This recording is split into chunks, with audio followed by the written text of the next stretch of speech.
Pada suatu hari, Aina dan rakan-rakannya, Syahrini, Alia dan Asma telah berkumpul untuk berbincang tentang satu tajuk yang mereka baru saja belajar dalam kuliah mereka. Mari kita semua dengari perbincangan mereka. Weh korang faham tak pasal tajuk fenomenologi yang kita belajar tadi? Aku faham. Fenomenologi ni kalau korang nak tahu, satu kajian yang dijalankan berdasarkan pengalaman individu atau kumpulan. Kalau korang nak buat kajian dengan kaedah fenomenologi ni, korang kena letakkan diri korang dalam situasi individu yang korang kaji. Sebab kalau korang berada dalam situasi individu yang korang kaji, korang akan lihat fenomena yang korang kaji mengikut perspektif subjek yang dikaji. Aku bagi contoh lah kan. Kalau korang nak kaji orang yang ada masalah anoreksia, korang kena bayangkan yang korang ada masalah ni supaya korang faham apa yang dilalui oleh pesakit. Jadi untuk buat kajian dengan kaedah ni, korang boleh kumpul data melalui dua cara.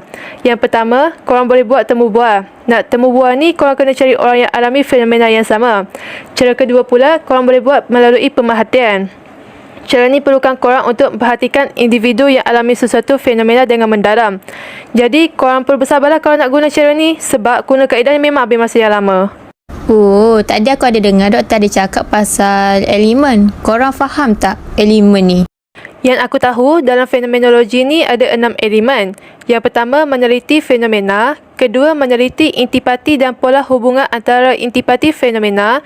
Ketiga, meneliti pola penjelmaan fenomena. Keempat, meneroka struktur fenomena dalam kesedaran manusia.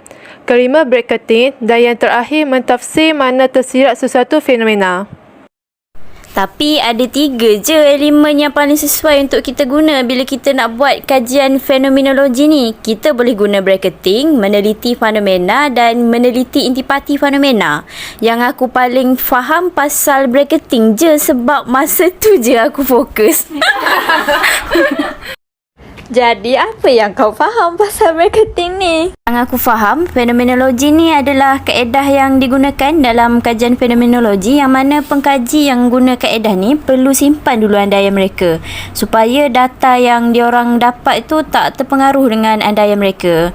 Proses bracketing ni perlu berlaku sepanjang penyelidikan supaya data yang mereka peroleh tidak dipengaruhi oleh andaian, kepercayaan dan pengetahuan pengkaji sendiri. Mereka buat macam ni supaya mereka dapat tumpu perhatian dalam setiap aspek fenomena tu. Contohnya, kalau korang nak buat kajian pasal keganasan rumah tangga, korang tak boleh nak buat andaian bahawa punca keganasan rumah tangga ni hanya dari pihak lelaki saja. Sebab boleh jadi juga pengalaman informan yang korang kaji ni ada juga yang berpunca dari pihak wanita. Bracketing ni bukan pengkaji je yang perlu guna, tapi informan pun perlu guna. Oh, macam tu. Aku pula faham pasal meneliti fenomena. Meneliti fenomena ni merupakan proses meneroka, analisis dan menghurai pasal satu fenomena untuk dapat gambaran yang lengkap dan terperinci. Nak kaji fenomena ni ada 3 langkah, seperti intuiting, analisis dan terangkan fenomena. Intuiting ni langkah awal untuk pengkaji berinteraksi dan faham fenomena yang dikaji.